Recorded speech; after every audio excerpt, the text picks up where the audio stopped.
channel, Rue's Life. So today I am going to at last get round to the outdoor bed, which I did start a couple of weeks ago, but it was just too windy. So it's just an area that is nothing at the moment. It's next to a bed that I've already started creating. The bed that we already have is actually where, when we put the polytunnel up, which is not long after we first moved here, we've been here for 2 years now, we had to dig a trench all the way around the edge.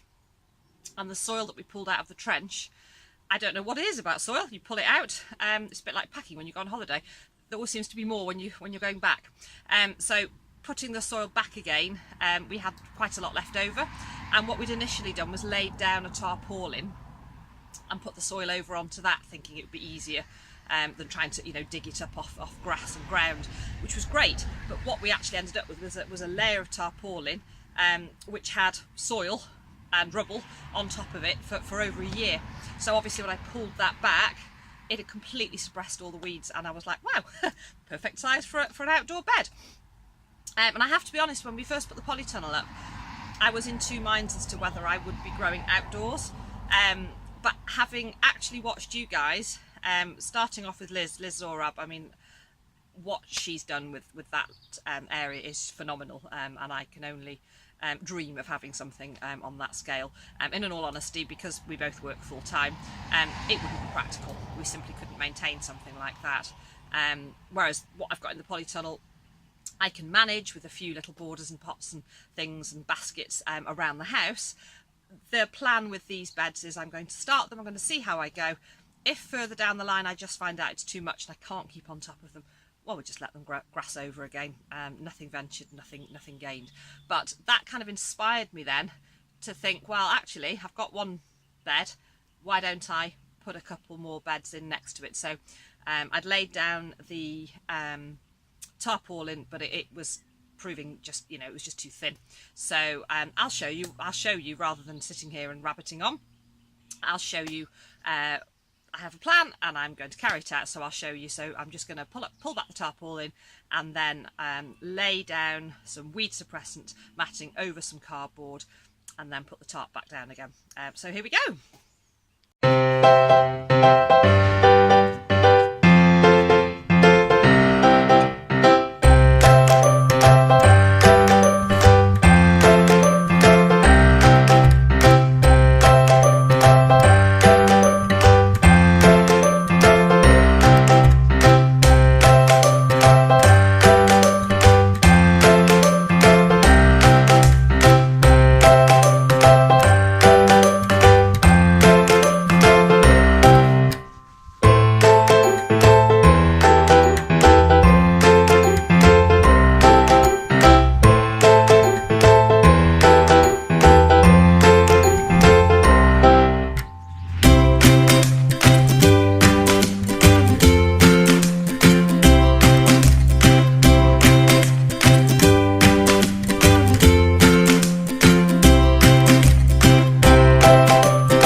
So this is much more successful than last time. So I've laid out the cardboard boxes spread out more towards the middle of the area. I have laid down 4 strips of the weed suppressant matting. It's just weighted down with bricks at the moment. Now I have found a few metal pegs, but I've only got 4, so I'm thinking, do you know what, I think I'll just leave those bricks there. I mean, ideally it would be pegged, but I'll leave the bricks there. I'm going to pull the tarpaulin back over the top. I have tucked the edging up to the bed that's already there and just tucked it underneath the the wood that I'm using to edge that bed. So all that I need to do now is pull that tarpaulin back, and hopefully this is going to be nice and successful in suppressing the weeds and making a start on what will be another outdoor bed. Apologies, there seems to be motorbike city here today. There's motorbikes zooming past. It might be a little bit windy, but it's nowhere near as bad as last time. Any of you who watched last time, as I painstakingly laid down my cardboard, and then as I was trying to show the camera, the whole lot blew away. So today's been much more successful. It's actually a beautiful day here, and I'm really enjoying myself. And here we are. So the tarpaulin is now on top of the weed suppressant, which is on top of the cardboard, and I've weighted it all down with bricks, and I've sort of butted it right up to this bed here to try and suppress some of those weeds down that strip. I have pulled a few out as well, and finally I have been digging over and turning over the soil. Let me just move so I'm not in the shadow there. In this end of the bed, which is going to be ready for planting the leek, but I suspect I've got a little bit of space there to plant something else as well. So I'm really, really pleased with that. I've obviously been meaning to do it for a while. Those of you that follow my channel will know I started this a couple of weeks ago. Disaster, it was too windy. Today there's a little bit of a breeze, but it's been manageable, so I'm really, really happy that I've got that finished.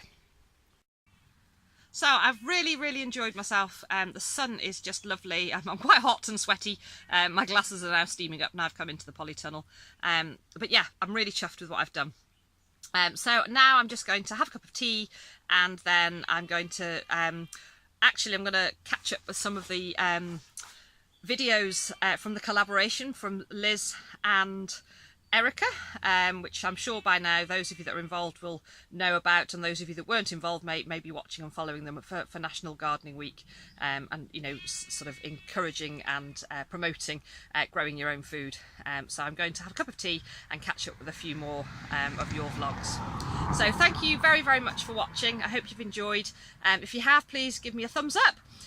Consider subscribing and hit that bell to get notifications of my latest videos. Have a lovely day wherever you are. Thanks so much. Take care. See you soon. Bye.